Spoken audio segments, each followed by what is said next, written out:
What's up, you guys? It's Danica. Welcome back to my channel and happy Vlogmas Day 4. Today's Friday and it is my last day in the Tatler office in Hong Kong. I actually got special permission to come in because we're all working from home because Hong Kong is in the middle of its fourth wave.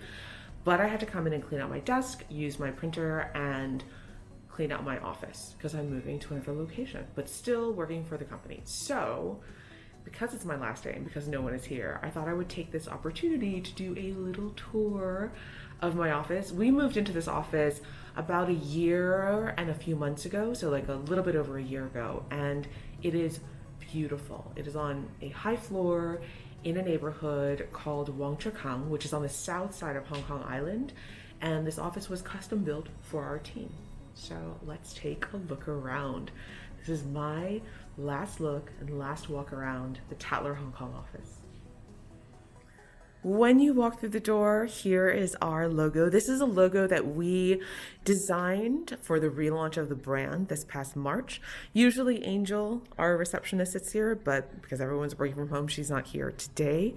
To the left, we walk through the garden. Now those are real plants, and there's like a specially designed irrigation system that keeps them all healthy and watered. And what's really beautiful is that outside of our windows, there's a lot of greenery. This is where a lot of the team eats lunch or has like casual meetings, and sometimes people even sit out here to work. Over here on the left, we have a whole display of all the different magazines that we publish throughout Asia. We are in 8 different markets, so we have them all sent here to Hong Kong, and we set them all out because they are so beautiful. This is one of my favorite corners of the office. I like to sit at this table because it's a corner table and you get light from all sides.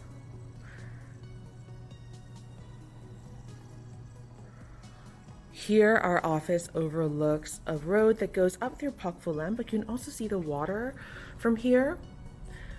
And there is a court down there. I think it's a basketball court. I don't know that much about sports, but it looks like a basketball court. This is what we call the pantry area. So over there is the kitchen, and here is a place where we also have a lot of meetings here, but I like to eat lunch right here at this big stone slab table, which is really cool. And over here, we have a bar that is stocked by our dining team. So right now, I think we have some specialist Japanese or Chinese whiskeys here and gins. But sometimes the staff will get together here on a Friday and just have like a cozy after work drink. And we have wine cabinets, our kitchen, and our coffee maker, and the refrigerators are down there. Over here we have our conference rooms. There's a smaller conference room, and we have a bigger conference room. This is where I spend a lot of my time when we're in the office and don't do Zoom conferences. Both conference rooms have amazing light. And no one's here, it's so sad, but here's where the art department and photo department sit. The commercial team sits here. The Gen T team sits there.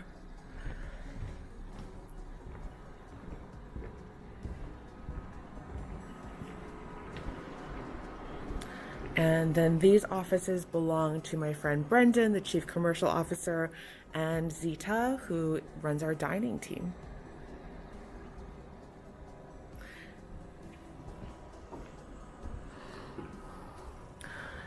This is where my team sits, the editorial team. So editorial and digital, we have this sort of like L-shaped alcove because we sort of need it to be quiet when we work, so we put the editorial team and the writers and stuff here. And then here's the CFO's office, my office, and then my boss's office is there in the corner. And this is my office. So my office used to be a 1-person office, but a few weeks ago, I had it changed into a 3-person office because I had too many staffers, which is a good problem to have.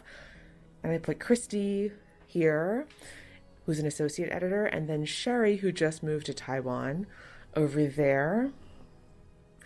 And this office has such a beautiful view to total greenery. I mean, it's pretty weird to be in the office by myself. This has happened before. I've worked from here on the weekends, and I try to come like during the day. I try to come during the day because at night, because there's so many windows here and like outside is like all green, it's so scary when it gets dark. I'm a little bit freaked out right now being here by myself because it's quite a big office. And it's just weird being here on my own when usually it's full of people. So I have like a bunch of stuff to do that requires a printer. I need to clean out my desk, and I think there's going to be a bunch of stuff that I can just give away. I have like a lot of books and stuff that I can just give away. Yeah, I can't believe this is my last day in the office. It's crazy, but this is something I bought last year when we moved into this office that I felt like really represented the whole journey we had gone to, like at that like up until that point. But I think it's just as relevant now. It's a print that I bought from the New York Times. It's how we got here. This is how I feel like all the time. I'm obviously going to take this with me. And then there are like some things that I won't take with me. So for example, like this vase, I'm just going to leave, and some other things. I think I might leave my emergency bottle of tequila. Like I have an emergency bottle of Casamigos on my desk. And I had this diffuser from Diptyque that is just, I mean, it's coming to its like last leg, so I might just like leave it. It's so good. One of my favorite scents is Diptyque Figuier. I'm not even saying that right, but it's a fig fragrance. I've always loved it, and I got a diffuser for my office, and I'm just gonna leave this here too. I might take my air purifier because it's like a little HEPA purifier, which I will find useful wherever I go. And yeah, a couple of other things, but it's always sad to leave an office because I actually spend like 8 to 10 hours a day here, but it's time. It's time for something new. This is also something very important that I bought that I wanted to show you. This is a chicken foot stuffie. It's like a plushie. It's soft, but it's made by a company called Clot, and this is part of their Clot Tea line. They usually make clothes, but they did a whole range of t-shirts and hoodies that were emblazoned with like dim sum imagery, and they also made plushies of chicken feet, which is one of my favorite dim sum dishes. I know it freaks some people out, but I really like it because I think it's also full of collagen. I tell myself that it's like healthy, but I also think it's full of fat, but it's delicious because it's like sweet and saucy, and I think the chicken feet are probably fried ahead of time before they're put in the sauce. Anyway, my chicken foot. Me and my chicken foot are moving out of Hong Kong. Bags. The bags will be useful. Computer bags. Tahine. I'll take that. Kleenex.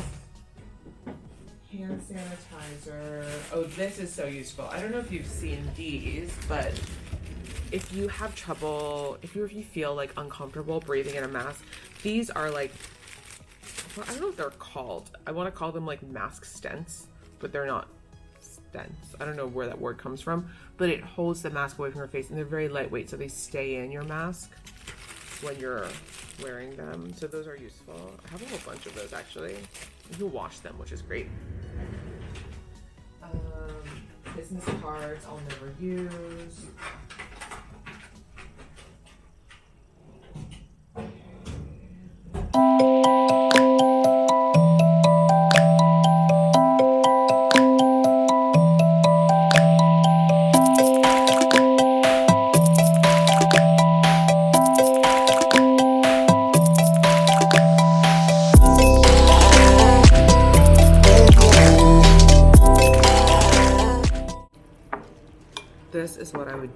So every morning coming into the office, I would have a yogurt after my workout. Today I have blueberries.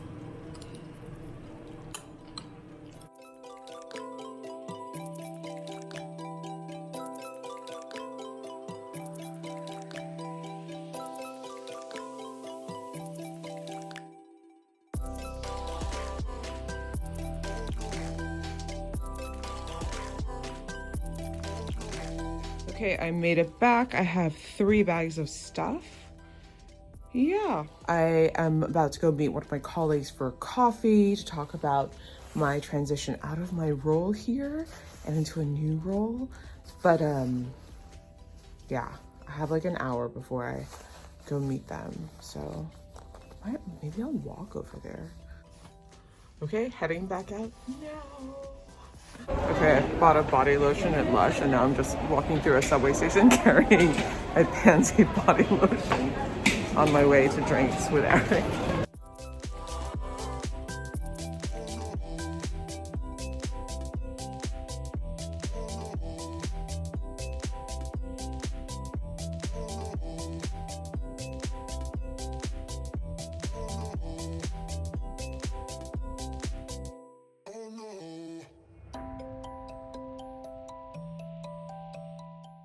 Okay, I got some cookies and a creme caramel from the Richard Eckerberg pop-up at the Christmas market at Landmark, and now I'm gonna walk home.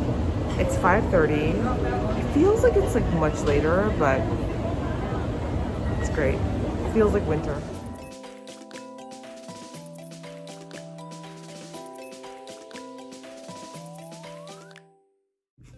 So at the Christmas market, they had an LMO freshly baked there, and I didn't know that Richard Eckerberg makes sweets. I mean, cookies mostly. So they are by Richard Eckerberg, who is the chef at Amber, one of the best restaurants in Hong Kong. And what Richard has done with Amber over the past couple of years has been nothing short of phenomenal. He's taken dairy off the menu. He's made the menu much more sustainable.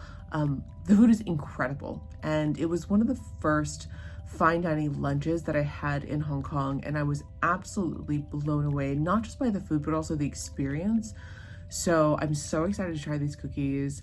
And I also got 1 creme caramel. So let's take a look. So this is the LMO freshly baked creme caramel. It comes in a cute little jar. The ingredients just read milk, vanilla, egg yolk, egg white, and sugar. So it's pretty clean. And it says best before the 6th. So I have 2 days to eat it. Let's open it up. So there's, let's see if I have a spoon. Do I have a spoon? So I have a Moomin spoon. I love the Moomins. So it's got a Moomin on it, and it's labeled LMO, freshly baked, Landmark Mandarin Oriental. And look at the top, it has like that perfect creme caramel skin on the top. I mean, obviously it's not crispy, but it's a skin, and it's an essential part of the experience. And it even has like flecks of vanilla. Oh, look. Ooh, the caramel sauce, like it comes out. I mean, that is unbelievably good. I'm gonna eat half of that on camera because I want to open the other things. So Eric told me that I should buy the pistachio cookies, but I just felt like, I mean, he's like 2 people and a dog, and I am 1 person, no dog.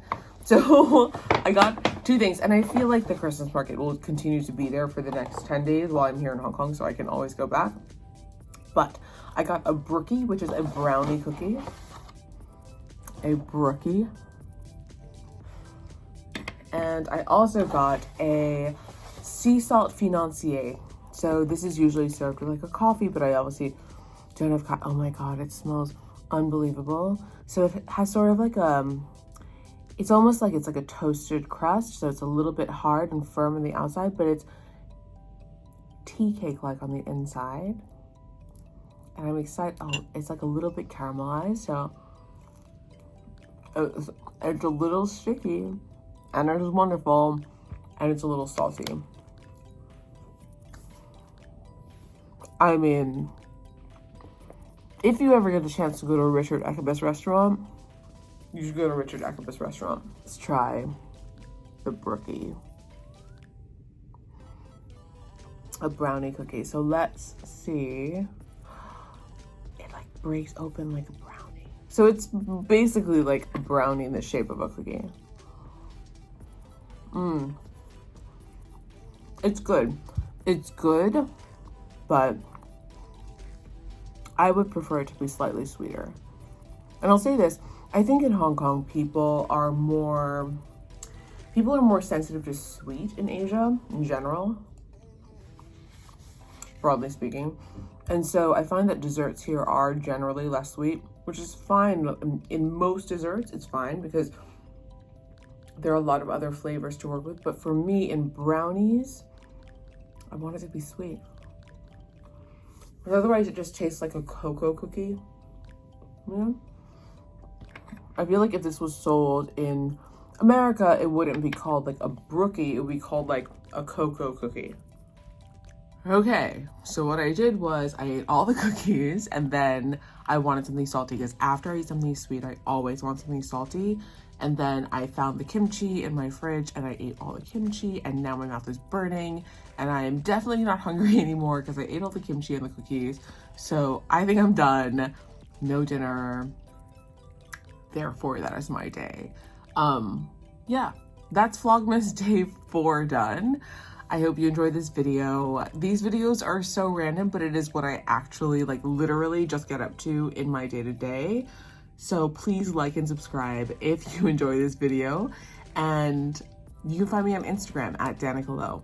I will see you in the next video and I hope you're staying safe and healthy wherever you are.